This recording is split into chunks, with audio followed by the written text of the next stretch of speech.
Good morning, it's Tuesday, January 22nd. Hope you all are having a fantastic morning. It's still 15 degrees out here in Ohio, still cold as cold can be. We've got a busy day scheduled for today, both at the 9 to 5 and then also when we get home for our in the office hours. So, yeah, busy day. Today I want to talk about how I choose my music for my weddings. What process I go through, what software I use. I'll give you guys a tour of the software I use. This is not a sponsored video or anything like that. Literally just me showing you as a budget videographer how I get the music licensing and how I get the different types of styles of music and things like that, and how I choose that for my particular couple. So let's go ahead and get into the vlog.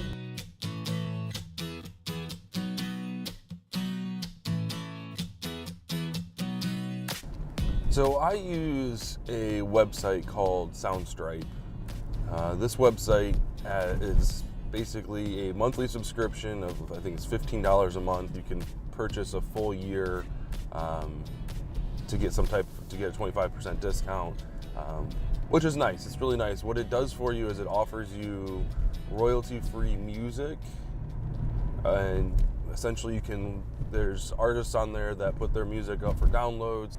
The music selection is actually pretty good. I mean, it's not mind-blowing, but there's enough music on there to get a budget videographer started in his first couple years, and I really enjoy it. The most powerful thing about it, though, is being able to search by what type of music you're looking for. But one thing that I truly enjoy, and it helps me out tremendously, is just being able to listen to music and match it to my brides, match it to my grooms.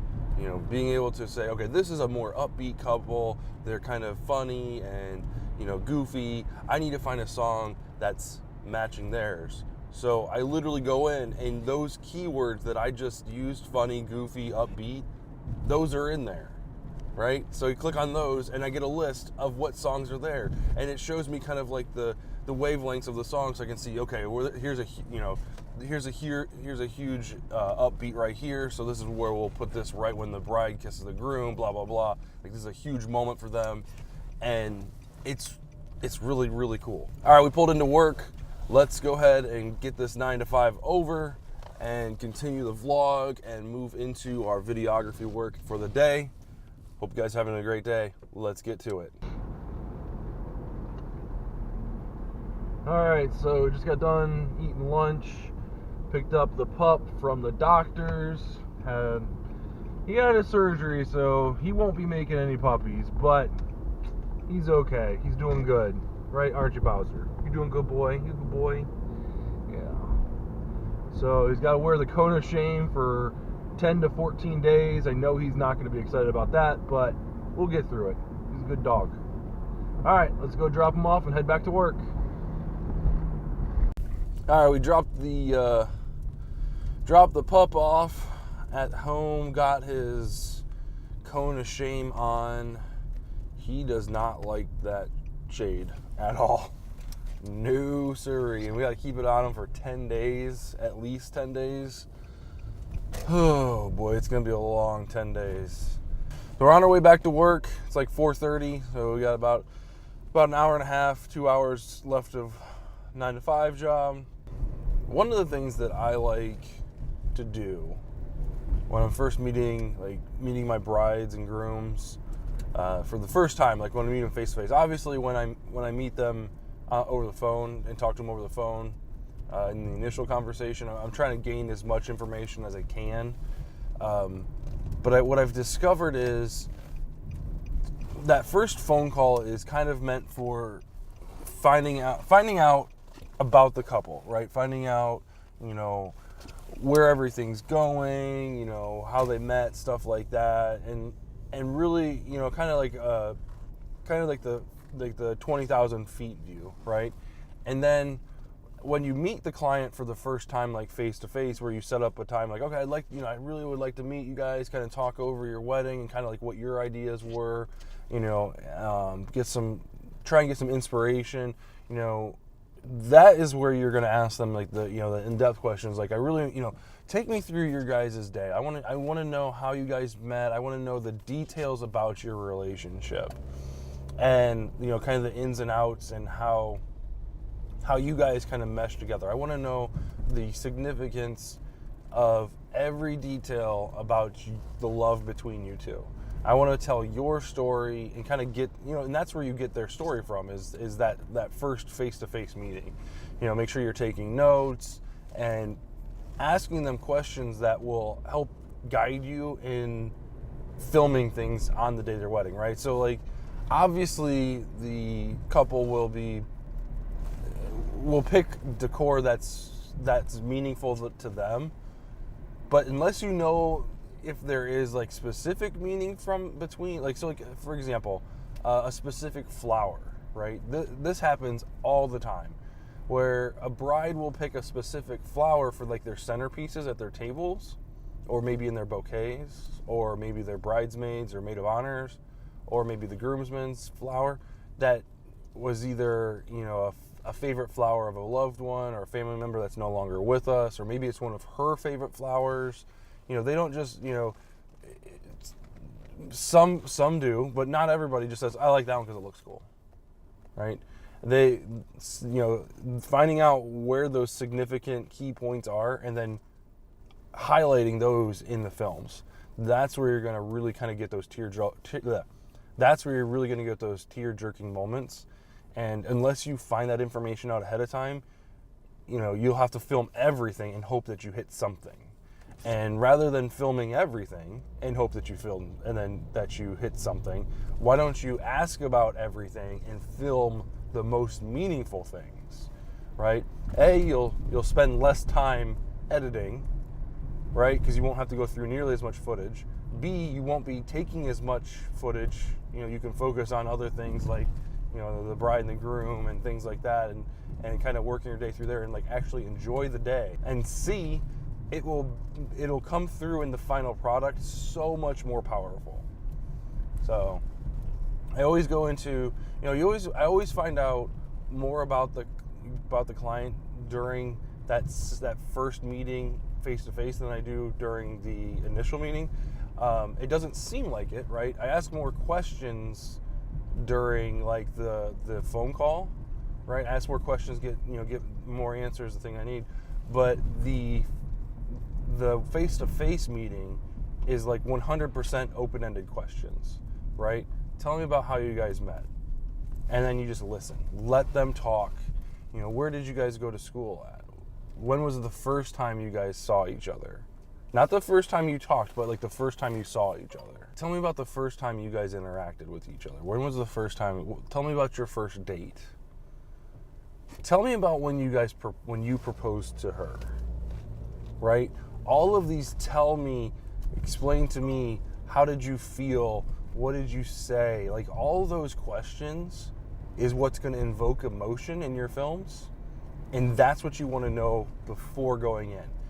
And the thing is, when you're taking notes, right, you'll write down like certain things, like, like, oh, we met on a park. We were at a park, and I was at a park reading, and he was playing football with his friends.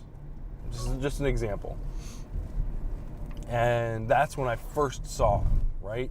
That's when I first saw the man that I will be standing at the altar with today, right? And he might be like, I had no clue she was over there. Not a clue. And here we are 10 years later, whatever. So, like, when you get that information, you can take that and, it might not be the same park bench, but you can film like a park bench, or maybe the wedding is at this location, or maybe you can, when you understand that information, maybe you can say, okay, I got an idea. Where's this park bench at? Where were you? Right? And you yourself can go to that park bench and film it. They don't have to be there. They don't have to know about that. But when they see the extra effort that you put into just, going and filming and capturing that park bench. And they don't know about that when that hits the screen. It's gonna be a powerful scene. So that's why telling a client's story, telling a couple's story, is probably the most important part of a wedding film. Right? It's not about capturing what the flowers look like. It's not about capturing, the I-dos, or it's not about capturing what the centerpieces look like, or people dancing and smiling and having a good time. That stuff is all, that's every wedding, right? That happens every wedding. What you want to capture is specific to this client, this customer. You want to say, and obviously you'll have some type of narration happening, or have some type of narration, right? So you're meeting for the first time, right? Or for the second time face to face or whatever. And they tell you this story. Let's just continue with the park bench story. So they tell you this park bench story. That's amazing. I need to capture that. I need you to, let me mic you up real quick, and I want you guys to tell this story. Right? Or, the other thing you could possibly do, rather than kind of having them retell the story, so you get a little bit more of a candid story, a little bit more organic story from them, and it's on the spot. Just tell them, what, for this meeting, I want to talk about how you guys met and all that stuff, but I'm going to actually record the audio that we talk about, because I'm going to take notes, and sometimes I go back a couple days later, I'm like, what was that? What happened here? I don't remember what they said. I'm just going to record it, and this is just for my use, just to make sure that I get everything correct, right? Set your Zoom down, record it, and it's less invasive, it's less intrusive, and they'll actually probably forget about it. You obviously want to tell them that you're recording them, but to their knowledge, you're recording them to go back and learn from. What you're actually doing is recording for the actual ceremony themselves. All right, guys, 9 to 5 is over. It's about 6:30 right now. Head home. I got the bat signal. It's a text message from Amanda saying, "I hope you're home soon," which usually means that Sawyer and Eli and the dogs are going nuts, and she's trying to get dinner on the table. So we will drive home as quickly as we can. We're on our way, hun. Hang tight. Batman to the rescue.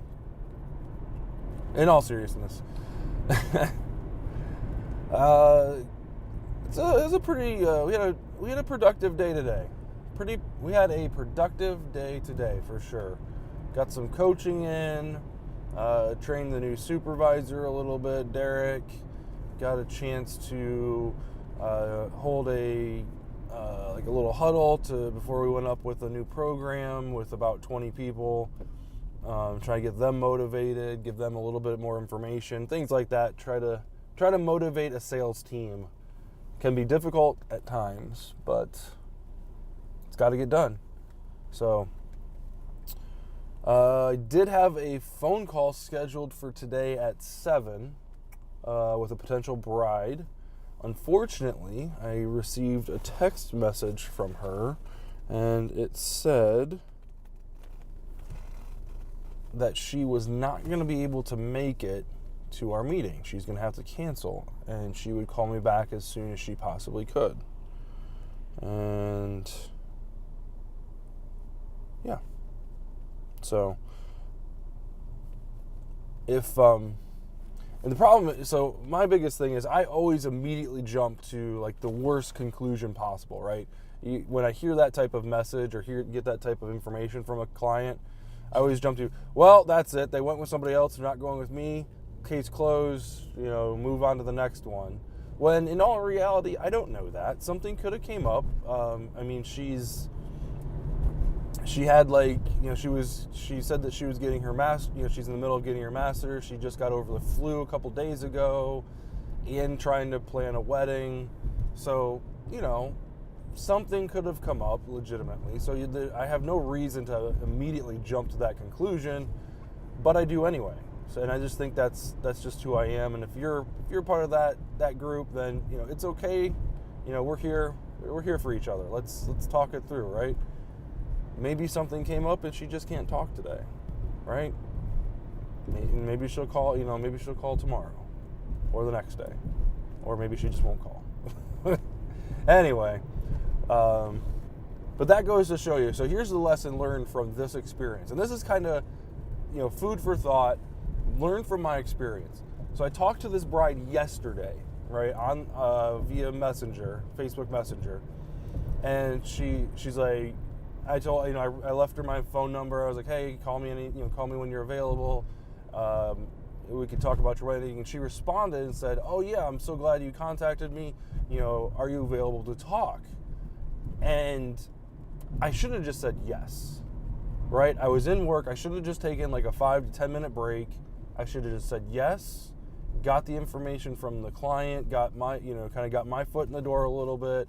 And instead, I, like an idiot, was like, no, I'm working till 9:30. I'm off by 6 tomorrow.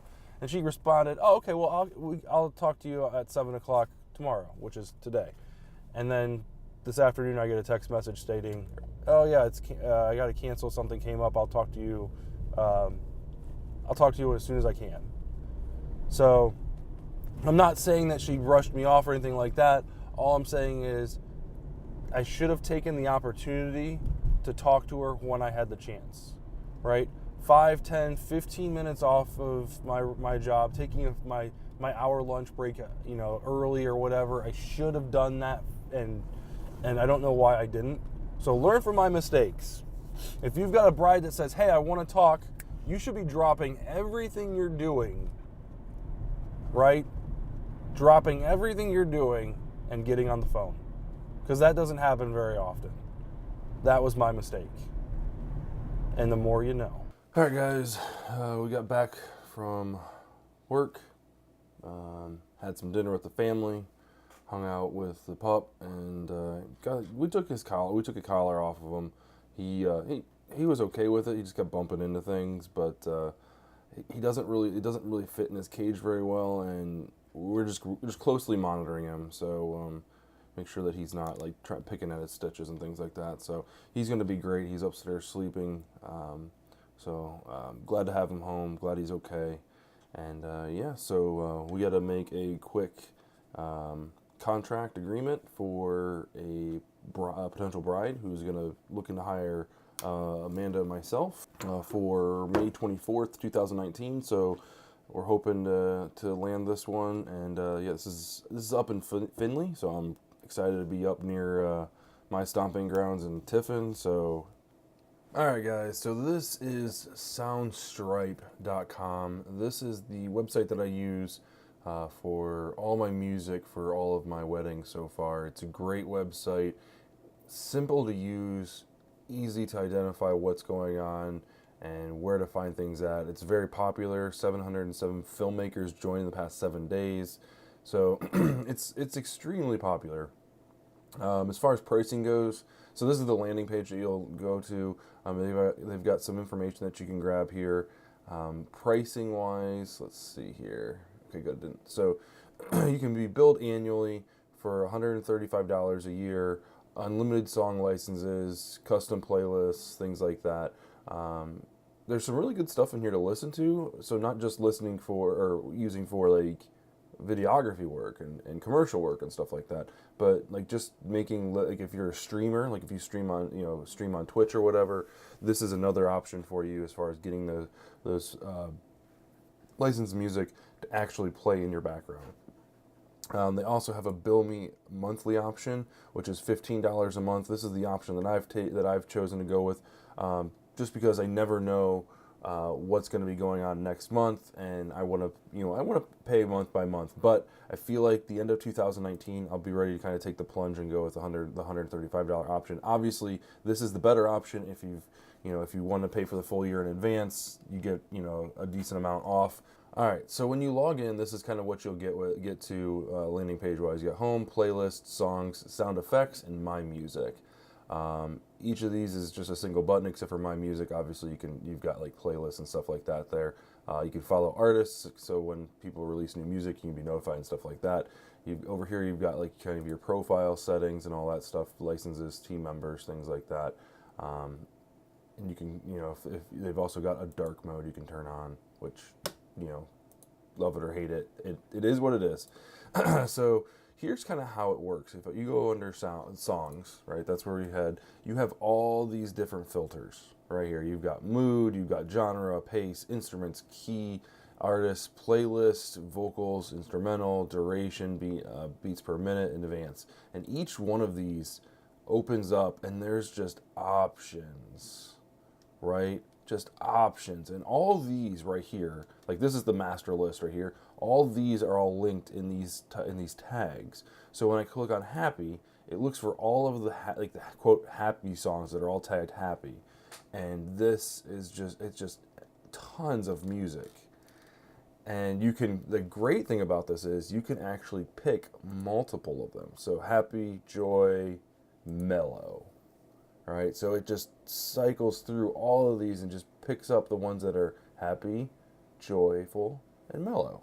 And then there's a couple other ones in there, so you can pick however many you want. You can uncheck them. So like, let's just say I want the mellow ones. Just want the mellow ones. You can hit play, and there it is. All right. And here, this right here, this will tell you how likely are you to recommend Soundstripe to a friend or colleague. 10. Finish. Yep, that's my feedback right there, live real time. And so the reason why I did that was A, to show you that I do approve of this, but B, like look at, so this is like the play thing down here. So you can fast forward, you can turn the music down, you can favorite things, you can add it to playlists. Here's the cover art. So let's say you find, like, this is a pretty cool song. Like, this is very mellow, right? It's a mellow song. This is kind of one of those things where, like, you'd put in the background of, like, a bride getting ready, a groom getting ready, kind of real mellow.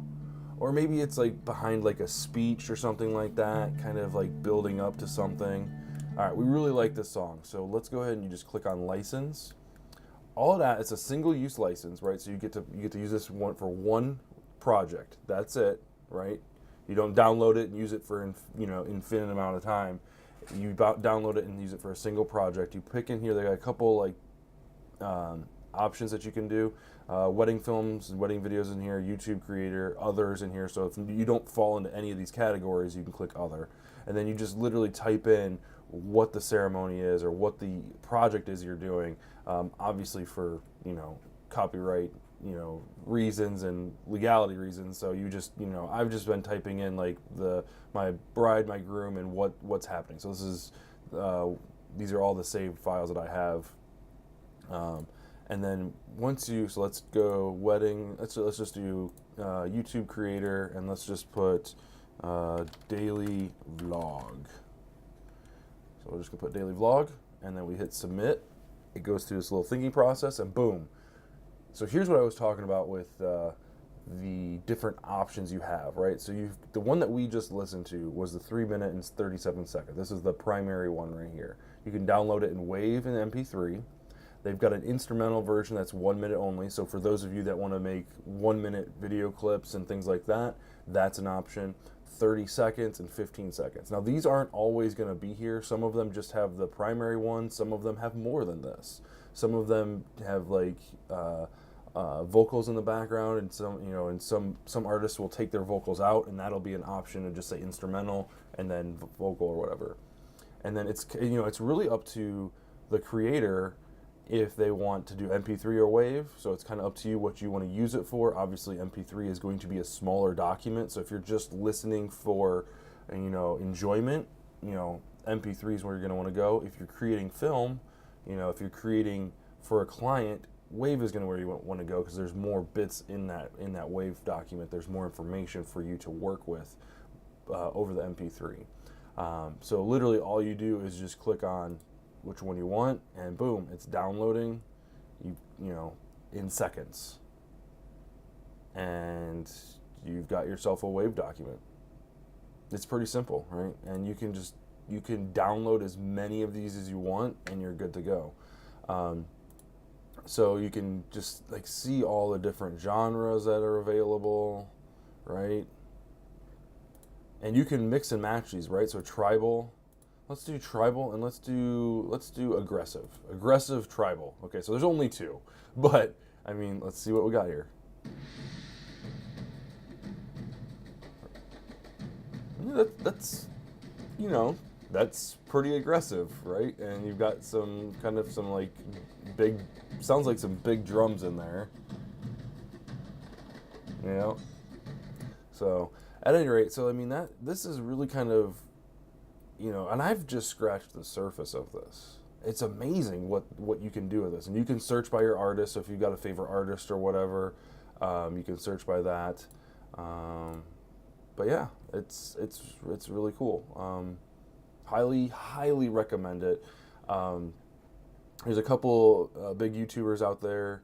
I know Who Is Matt, Man Johnson, his YouTube channel. If you search him on YouTube, he's got a 10% discount, I believe, on Soundstripe, so you can actually get it for even cheaper than the $15 and the year subscription. So you can use his code or whatever. But $15 a month is great. And the thing is, this is something that you can, we talked about budgeting and making a business plan and things like that last week. This is one of those things where you bake this cost into your overhead, right? So when you sign a client up for a wedding, the cost of this is baked in, whether it's $1 or $2 or however many weddings you plan on doing in a year, divide that over the cost of this product. All right, so if you're planning on doing 15 weddings in a year, each wedding is going to go up a single dollar to pay for your Soundstripe subscription. That's how you bake this in there. So just to kind of keep your books on on the clear, and you're not dipping into your profits, put this in your budget. This is one of those things that has to be in your budget.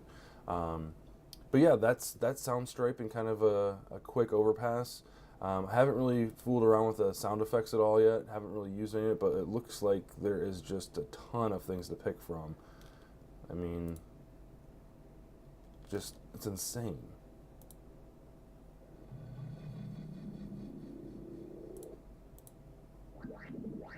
Yeah, I don't really use the sound effects as much at all. I haven't tinkered around with it yet, but as far as the songs go, A+, man, A+. All right, guys, so that was Soundstripe.